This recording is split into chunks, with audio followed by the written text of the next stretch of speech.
So, ladies and gentlemen, a little bit of a history lesson about my life before I became a movie and TV columnist. Back in the mid 1970s, my mother sometimes would get jealous of the entertainment and sports events I would be watching. 1973, Game 2 of the World Series, she asked me 37 times to go outside during the midst of probably the greatest extra rating game of the 1970s of the World Series between the Mets and the A's. Of course, I never went outside. 1977, she became obsessed over the 78 broadcast Oscars over the fact I thought Vanessa Redgrave was going to take a complete freak if she won the award for Julia for Best Supporting Actress because of her recent support of a pro-Palestinian documentary. Of course, she took a freak.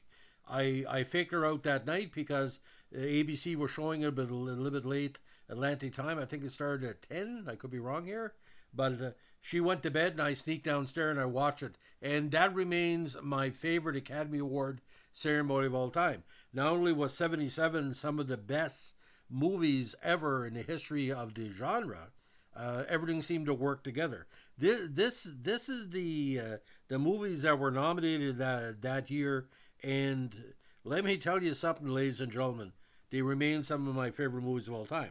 Now, Julia, The Turning Point, Star Wars, Close Encounters, Annie Hall, The Good Goodbye Girl, Equus, The Spy Who Loved Me, Airport 77, I Decline Night Music or Little Night Music, Looking for Mr. Goodbar, Pete's Dragon, The Slipper and the Rose, A Special Day, and That Obscure Object of Desire. Now, how this all played out in a great way, Johnny Carson, of course, Johnny Carson at the time was not the host. It was still going with Bob Hope. And Howard W. Koch, a master of that award ceremony, put it all together. Now, directed by the great Marty Bassetta, held at the Doherty Chandler Pavilion. And this was a kind of a late ceremony, April 3rd. Star Wars, of course, won 6 awards, mostly technical, and Turning Point was pretty well shut out of all his different nominations. A grand total of 48.5 million people watch the show with a 36.3 Nielsen rating. Now, there was the 19th time that Bob Hope hosted the show. He first presided over the 12th ceremony held in 1940 and at last served as co-host of the 47th ceremony held in 75. After that was an assemblage of actors and writers and producers and directors that were kind of rotating hosts. Now, 5 days earlier, in a ceremony held in the Beverly Hilton in Beverly Hills, the Academic, Scientific, and Technical Awards were presented by hosts Kirk Douglas and Gregory Peck. Again, Annie Hall, who won Best Picture, took 4 awards, including Best Actress and the Best Screenplay. Oscar winners, again, Star Wars with 6, Julia with 3, Robards, and of course Vanessa Redgrave, as well as Close Encounters of the Third Kind, The Goodbye Girl, Gravity's My Enemy, I'll Find a Way, A Little Night Music, Madame Rosa, The Sandcastle, Who Ordered the Bolts, and Where Did He Get 19 Kids? Very interesting presentation, by the way, and You Light Up My Life, each one won. Again, 48.5 million. Now, the nominees for the awards were announced on February 21st, 78. Julie and The Turning Point tied for most noms with 11 each. The winners were announced during the awards ceremony April 3rd. Again, Woody Allen became the first person to receive nominations for acting, directing, screenwriting for the same film since Orson Welles, who previously achieved this feat for 41 Citizen Kane. With his 11 nominations and 0 wins, The Turning Point was the most nominated film in Oscar history without a victory. By virtue of her win for a role as the titular character in Julia, Vanessa Redgrave became the first and only performer to win in a supporting acting category for playing a titular role. Now, the show pretty well went without a hitch, but we also had some very interesting special awards. Margaret Booth won an honorary award for exceptional contribution to film editing, a very popular editor through her career. Charlton Heston won the Jean Hersholt Humanitarian Award. Walter Mirisch won the Thalberg Memorial for his dedication to high-quality film production. And, of course, Special Achievement Awards went to Ben Burt for the alien creature and robot voices in Star Wars, and Frank Warner for sound effects editing in Close Encounters of the Third Kind. Now, presenters and performers had a wide range of people.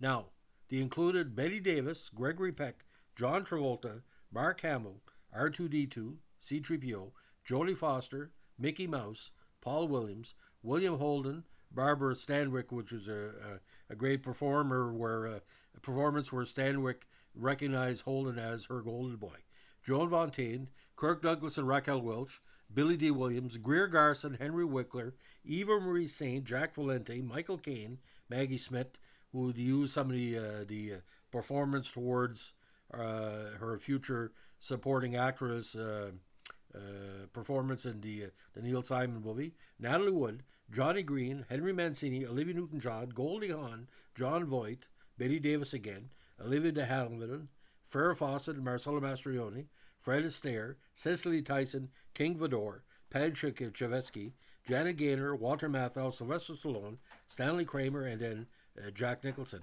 And the performers, of course, of the nominated songs, including Debbie Reynolds, Debbie Boone, Gloria Loring, Sammis Davis Jr., and Marvin Hamlich, Rita Franklin, and Jane Powell. And of course, he had the chorus at the end. That's entertainment. The show pretty well went by without a hitch until this happened. Now, afterwards, everybody was wondering what Vanessa Redgrave was going to say, and Patty Chayefsky kind of attacked her later on, saying, you know, this is your win is not a monumental piece of history, but this is what happened to Redgrave. Now, prior to the ceremony, Vanessa Redgrave's Best Supporting Actress nomination was met with controversy due to her recent involvement with a Palestinian, a documentary chronicling the activities of the PLO. The film garnered controversy from Jewish groups for its anti-Israeli commentary. Outside the Dorothy Chandler Pavilion on the day of the ceremony, Jewish Defense League protesters burned the likeness of the actress, while counter-protesters waved Palestinian flags. After paying tribute to writer Lillian Hellman and the titular character of Julia, for which she won the Best Supporting Actress award, Redgrave, on her high horse, remarked in her acceptance speech, "And I salute you and I pay tribute to you, and I think you should be very proud that in the last few weeks you stood firm and you've refused to be intimidated by the threats of a small bunch of Zionist hoodlums." She concluded her speech stating, "I salute you and I thank you and I pledge to you that I will continue to fight against anti-Semitism and fascism." The comments received both applause and booing amongst the audience. Later during the ceremony, Chayefsky, I would have a hard time pronouncing it, but Patty's a great talent, prefaced his presentation of the Screenplay Award saying, "I would like to suggest to Miss Redgrave that her winning an Academy Award is not a pivotal moment in history, does not require a proclamation, and a simple thank you would have sufficed." Now, this speech had big impact in Canada. I tell you why. The comedy troupe Kids in a Hall parodied the Redgrave presentation by having a character played by Dave Foley who looked like Vanessa Redgrave thanking Hitler in her award speech. So that kind of shows what it is. She wasn't thanking Hitler, but she was basically saying, "Well, you know, I played a person that was fighting for the Jews, but actually I support the PLO." Well, you're thanking Hitler because you're basically using your own ego to promote your own personality. And Vanessa Redgrave really has never been taken seriously ever since, although she got a lot of nominations. Great award. But as a Jew, I don't think Vanessa Redgrave should be speaking for us in any shape or form. Now, the show itself got some good reviews. Charles Chaplin wrote, "The Oscar show as a show had more of what it has recently been short of, which is the presence of authentic film stars, and refreshingly less of what it was sometimes had too much of, which is awkward and unrehearsed crosstalk, like especially the 1974 ceremony." Columnist Aaron Gold of the Chicago Tribune remarked, "Koch and Alan Carr deserve Oscars for the work they did in creating an exciting and glamorous show as they promised." Master of Ceremonies Bob Hope brought the air of dignity and continued to the show that it lacked last year. The News and Observer entertainment columnist commented, "If the evening was never as nimble as a dance by Fred Astaire, it was jam-packed with nostalgia, suspense, laughter, a few tears, and production numbers as striking as anything in Oscar history." Now, this was a well-deserved 3-hour watch, but they tried to do similar shows later on, and it went close to 4 hours. Now, again, the ceremony presentation alone received 5 nominations at the 30th Primetime Emmy Awards, but failed to win in any of his nominations. Now, what really interested me in this, and we're going to go over this, the foreign film category that year was probably the strongest it had been for quite some time. The submissions at the 50th included some strong international ones, including a very underrated J. and Martin photographer by Jean Baudin.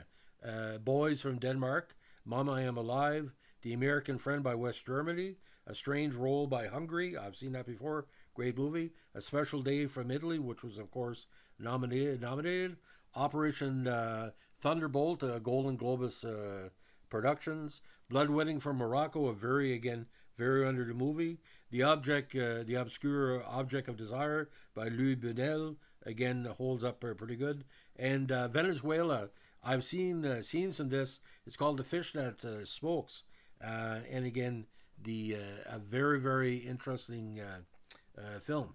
And of course the big one was Madame Rosa from France, by Moshe Bezadi, which is very strong. One of the better years for foreign films. But really stands out for me because you had Betty Davis, Gregory Peck, you had the new stars coming up, and Debbie Reynolds is always worth the price of admission because she's always, and with the good connection, of course, with Carrie Fisher. So Carrie Fisher's mother was on stage. But I think the biggest upset for me is Alec Guinness not winning Best Supporting Actor, because Robards had won the year before for All the President's Men. But once Vanessa Redgrave went up there in that tent, I don't know if you see the video, and please look at it. She was wearing something that was so baggy.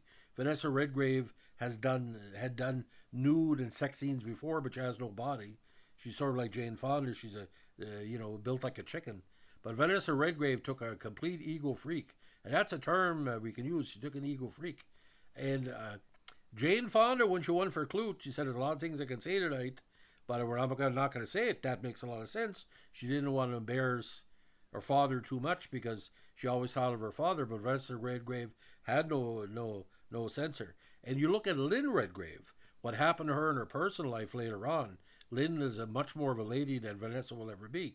Vanessa seemed to be kind of like to do the Academy Awards dirty. They basically said, okay, you can make a speech, but don't make a political speech. She got up there and she was okay for the first few minutes. And then she said, well, I'm finally up here. I'm going to say the Zionist hoodlums. And I forget which American comedian said that later on. He said if I would show him what a Zionist hoodlum would be if I was there to hear it. And that comedian could have been charged under modern, uttering threats.